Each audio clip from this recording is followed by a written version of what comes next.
টাঙ্গাইলের মির্জাপুর উপজেলার পাকুল্লার অবস্থিত শ্রী শ্রী রাধা কালাচাঁদ মন্দির ২৫০ বছরের ইতিহাস ও ঐতিহ্যের এক অনন্য নিদর্শন। যুগের পর যুগ ধরে মন্দিরটি স্থানীয় মানুষের কাছে আধ্যাত্মিক কেন্দ্র হিসেবে গুরুত্বপূর্ণ ভূমিকা পালন করে আসছে। ১১৯৫ বঙ্গাব্দে রামমোহন সাহা ও গৌরমোহন সাহা মিলে মন্দিরটি প্রতিষ্ঠাতা করেন।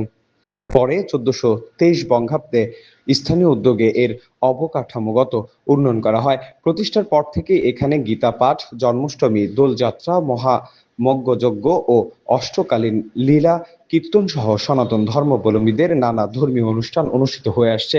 মন্দির প্রাঙ্গণে রয়েছে গ্রন্থাগার, অতিথিশালা, নাট মন্দির, শিব মন্দির ও রন্ধনশালা।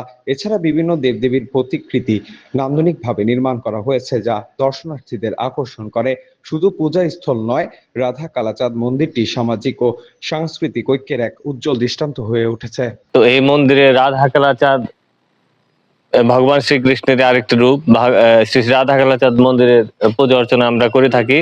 পাশাপাশি ভগবান শিব মন্দির আছে, সেই মন্দিরের পূজা আমরা করে থাকি।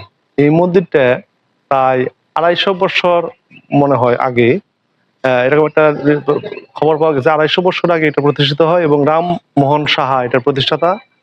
পরবর্তীতে আমরা এটা সবাই এলাকার উদ্যোক্তা হয়ে এখানে আমরা এই মন্দিরটা প্রতিষ্ঠা হয়, তাও ১০-১১ বছর হয়েছে। এটা অনেকেই স্বর্ণের কালার দেখে অনেকে স্বর্ণ মন্দির হিসাবে এখানে পরিচিত হয় পাওয়া যায়।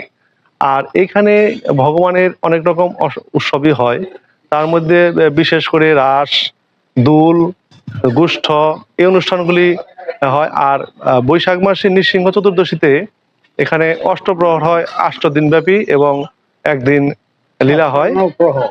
এবং এখানে দূর দূরান্ত থেকে প্রায় ১০টা ডিস্ট্রিক্টের ভক্তবৃন্দ এখানে আসে। প্রতিদিন প্রায় ৪,০০০ থেকে ৫,০০০ লোকের প্রসাদের ব্যবস্থা হয়।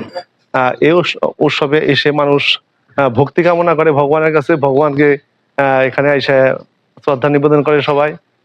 আসলে পরে এখানে যে অনুষ্ঠানাদি হয় এটা অনেক আনন্দময় এবং সবাই আমরা খুব আনন্দ উপভোগ করি।